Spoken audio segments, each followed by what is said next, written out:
దాదాపు ఈ రాష్ట్రాల నుంచి ఇంకా యూపీ కొన్ని చోట్ల కూడా ఎక్కువ సంఖ్య లేకపోవచ్చే కానీ అది ఒక 25-50 అవ్వచ్చేమో కానీ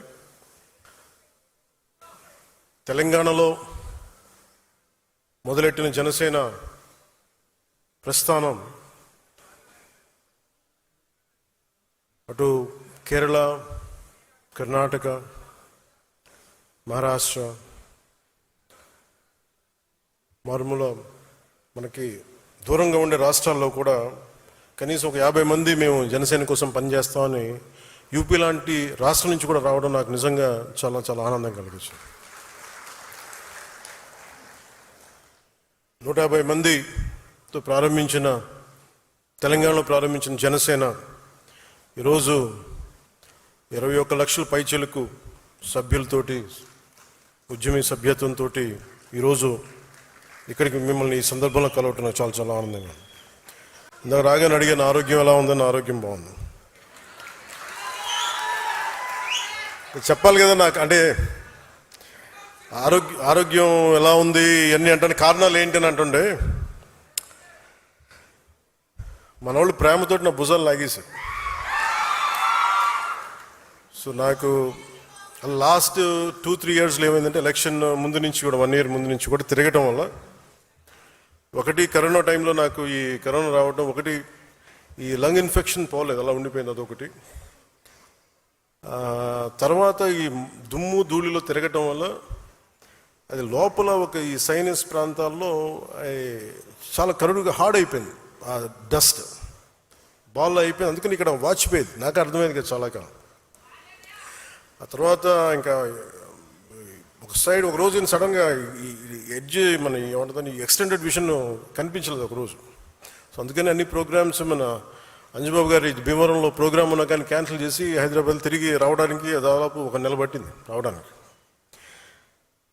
అలాగే మిగతా వచ్చాం కదని చెప్పి ఏంటంటే ఇబ్బందులు ఉన్నాయి అన్నీ చేయించుకుంటే ఈ 2 భుజాల మధ్య కూడా టేర్ వచ్చేసింది. వాళ్ళు అడిగారు ఎట్లా క్యాల్సిఫికేషన్ కూడా వచ్చేసింది 2 భుజాలు మన భుజాల్లో ఎట్లా వచ్చింది అని అడిగితే ఏం లేదు, నన్ను మా వాళ్ళు ప్రేమతో లాగేశారు అన్న అని చెప్పి ఒకళ్ళు ఇట్లా ఆగుతారు అట్లా ఆగుతారు. అంటే అంతకుమించి నాకు వేరే కారణాలు కనిపించలే. ఎందుకంటే ఒకసారి మధ్యలోకి వెళ్తున్నప్పుడు షేక్ హ్యాండ్ ఇస్తే వదలరు కదా, ఆ లాగటంలో ఎంత బలంగా గుంజుతారంటే కండ తెగిపోయేంత. కాదు మీరు ప్రేమగా కండ తెగ్గొట్టిన పర్లేదు, ప్రేమతో తీసుకుంటాను, ఎందుకంటే హీలింగ్ కూడా మీరే చేస్తారు కాబట్టి. సో ఫర్దర్గా అన్నీ బాగానే ఉన్నాయి. కానీ అలాగే చాలా సందర్భాల్లో కొంచెం వేరంటేరు ఉంటుంది కదా, ఇన్ని జీవితంతో బతికిన తర్వాత ఆ స్పైనల్ ఇష్యూస్ ఉన్నాయి, కంప్రెషన్స్ ఉన్నాయి, ఒక 10 to 11 కంప్రెషన్స్ ఉన్నాయి, డిస్కంప్రెషన్స్. కాకపోతే నాకున్న బేసిక్గా నాకు కొంచెం ఈ స్పోర్ట్ ట్రైనింగ్ ఉండటం వల్ల నాకు బాడీ తట్టుకోగలదు. అంటే ఎంత బాధ ఉంది ఎంత పెయిన్ ఉందో నాకే తెలియదు. నా పెయిన్ టాలరెన్స్ చాలా ఎక్కువ. అంటే లోపల తెగిపోయినాగా నాకు అర్థం కాదు, ఏదో ఇబ్బందిగా ఉంది ఇలా అనుకుని వెళ్ళిపోతూ ఉంటాను. తర్వాత టోటల్గా 2.5 inches ఎలా కదులుతున్నావు అంటారు డాక్టర్స్. సో ప్రస్తుతానికి అన్నీ బాగానే ఉన్నాయి. I'll make sure with all your blessings I'll be all right.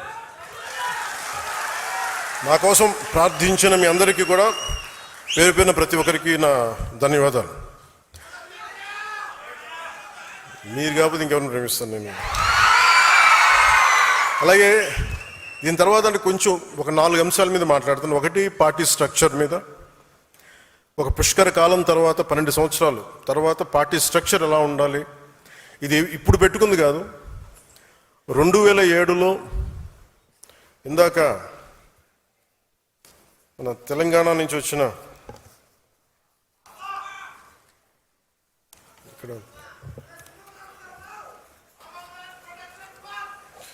మన భైరబాస సాంబశివుడు మాట్లాడింది 10వ క్లాస్లో చూసి యూత్ వింగ్లో అప్పుడు ఎలా మాట్లాడానో అన్ని స్ఫూర్తి చెంది ఈరోజు మాట్లాడిన సాంబశివుడి మాటల గురించి చెప్తాను. 2008లో అప్పుడే రాజకీయ ప్రస్థానంలో చాలా స్పష్టతతోటి ఎలా నడపాలి యూత్ వింగ్ అని చెప్పి ఒక స్ట్రక్చర్ పెట్టుకున్నాం, ఎలా ముందుకు తీసుకెళ్ళాలి ఆ రోజున. ఆ స్ట్రక్చర్ని ఒక 12 సంవత్సరాల తర్వాత దాన్ని రియలైజ్ చేయగలిగే అవకాశం నాకు వచ్చింది. సో ఇది అన్ని పార్టీలకు ఎంత ఉంటుందో నాకు తెలియదు కానీ జనసేన, అందుకే నేను 12 సంవత్సరాలు ఎప్పుడు లూజ్గా వదిలేసాను స్ట్రక్చర్. కాంక్రీట్గా ఫిక్స్డ్గా ఎప్పుడు ప్రయత్నం చేయలేదు. ఎందుకంటే ముందు నలగాలి మనుషులు అనుకున్నాను.